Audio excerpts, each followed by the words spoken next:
Well, there's a title card that says it all. Now, this isn't the first time I've pranged a drone. It is the first time I've pranged an Inspire 2. Oh, sorry, actually, that's not true. This is the second time I've pranged an Inspire 2, but it's the first drone accident I've had, which was not my fault. And this has been borne out by the legends at DJI, who have recognised this as a warranty issue, so I have a replacement drone. But I thought I'd just run you through this one. I'd actually pranged the Inspire 2 out in the middle of Australia. I hit a Mesa. Just as a note, boys and girls, is that Inspire 2s do not have backward-facing sensors. Anyway, so I'd had it repaired, and I'd actually been up in the air quite a few times, and including on this trip, I was travelling to Queensland. And these days, whenever I travel drone heavy, so I can capture images for our Shutterstock library. We're on Shutterstock and on Point 5. Anyway, as you can see from these shots, the drone was working perfectly. I mean, this one's barely a foot off the water. It's about 500 metres away from me. And the drone had been performing as expected, and in fact, very, very admirably.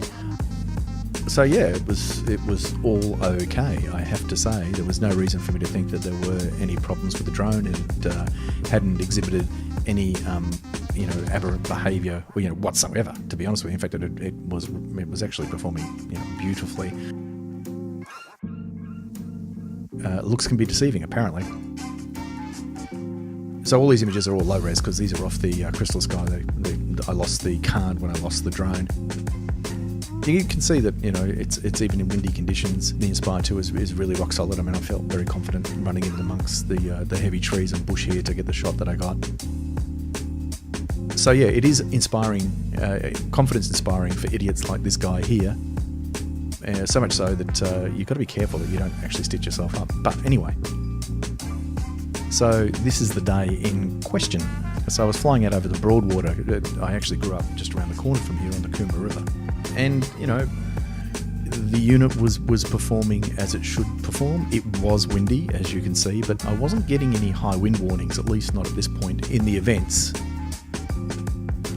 But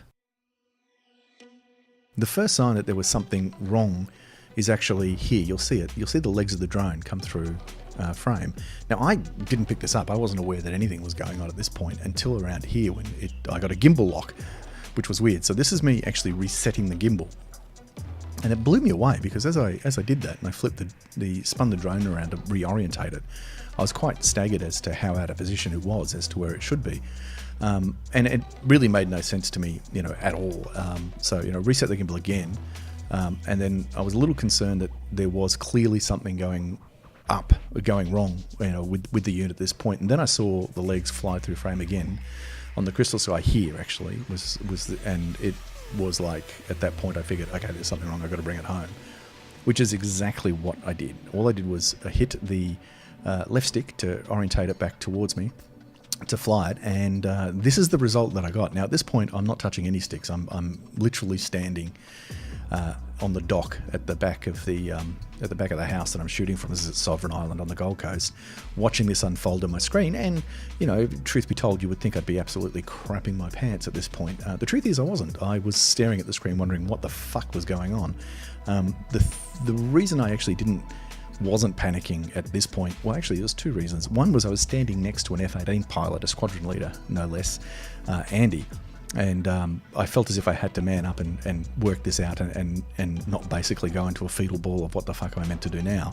The second reason was it occurred to me, when I was checking the altimeter, I noticed that I wasn't losing height. This looks worse than it is because the gimbal itself is absolutely crapping itself out here, and it makes it look as if it's not just spinning, it's actually in a tumble. I don't think it was. I think it was actually just spinning around.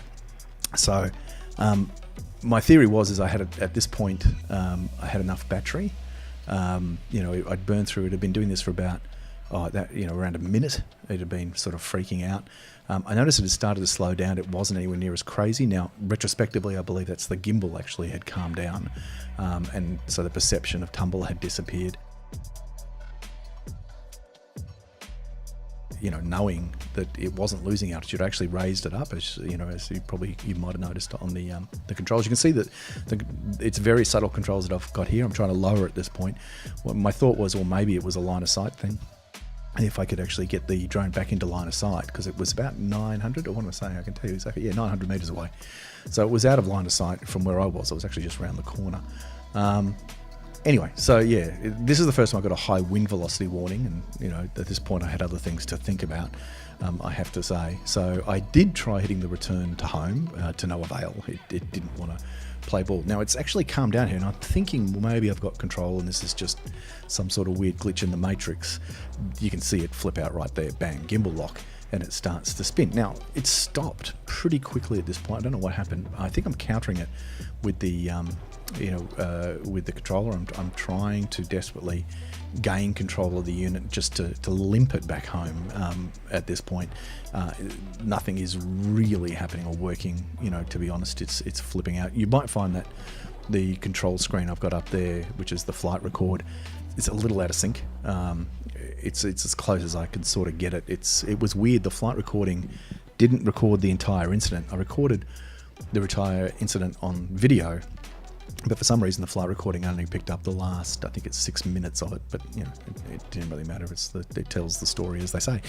Anyway, so at this point, it stopped, freaking out. I think, you know, at some point I try resetting the crystal sky. The crystal sky was the only new element apart from the repair on the drone that had happened. But you know, I'd flown it over, you know, out in the bay here in Melbourne, over 4 or 5 kilometers away with no issues whatsoever over water. So you know, it had actually really, you know, I thought it had been pretty tested. But you know, clearly there is an issue at this point.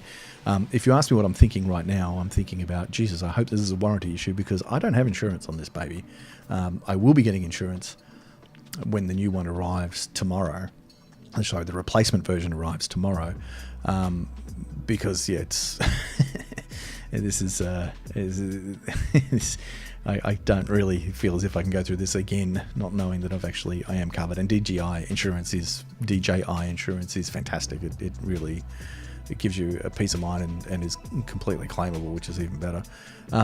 So there is a glitch there you can actually see in the video. This is a second recording, so it had broken. Now it had broken because I actually had stopped and rebooted the crystal sky at that point, and I'd also rebooted the controller because I pulled it back up and it was still freaking out. So after trying again to return home on a couple of occasions and it just being ignored, I reset the controller thinking that, well, maybe there's a control issue and we can make this work. We didn't. I have a semblance of control here in terms of, you can actually see me again, altitude, or actually this is back and forth. I do some altitude moves, thinking that maybe, again, we can make this work. I'm trying to limp it home. I'm trying to counter the spinning. None of that is working. Like literally none of that is working. Obviously I'm over water, which I'm quite thankful for. I never fly over people, and nobody should ever fly over people unless you are licensed to do so and you have permission to do so. And this is a good reason why. I mean, you know, in a situation like this, if I was over a crowd, then I would be sweating bullets and pissing my pants. There would be poo coming out basically, but you know, it's over water. So the one thing I do feel good about is that no matter what happens, nobody's in danger. There's not enough boating traffic to, you know, it would have to be very unlucky for it to hit a boat. You saw a little speedboat coming through before. But anyway, we get to this point, and this is the final death knell of Inspire 2, Blue Thunder 2, because Blue Thunder 1, as I said, had a prang, was it wasn't replaced, it was repaired, but ostensibly replaced. It got very damaged, fell 70 meters down the side of a cliff. So here it is, and it's down. So, you know, what did I learn from this? You might think not a lot, because, you know, it was completely out of my control, and it was completely out of my control. The drone had just gone crazy. As I said, DJI have said it was a genuine flyaway. I was talking to somebody else. I couldn't find anything on the internet that had been through something like that, you know, so it seems to be quite an uncommon occurrence with this particular unit. But what I did learn is that, you know, all those shots at the beginning of the video, they were on the card, and you know, it's stupid. I'm a professional, and you know, I should know this. Whenever I go out, I always flick over cards, you know, flick over cards out of cameras, no matter what it is. And with the DJI, for some reason, I don't. And all those shots were from the day before. I'd had time to, before I flew, I have enough cards just to flick a card over to a fresh card. So if anything does happen, you still have the shots that are on there. I mean, I get into a perilous situation with drone flying, I'm able to walk away with something. And this one is like, you know, whenever I fly, it will be with a fresh card in the unit, just in case anything does happen. And to always be very, very cognizant. If you ever get cocky and think, oh, you know, I'll just fly it over people, don't. there you go. Thanks for watching. I don't know how helpful this is to anybody. It's more of an interest to see what it looks like to throw away $10,000 worth of drone. But as I say, under warranty, the new one turns up. So, you know, silver lining stuff. Okay, thanks for watching.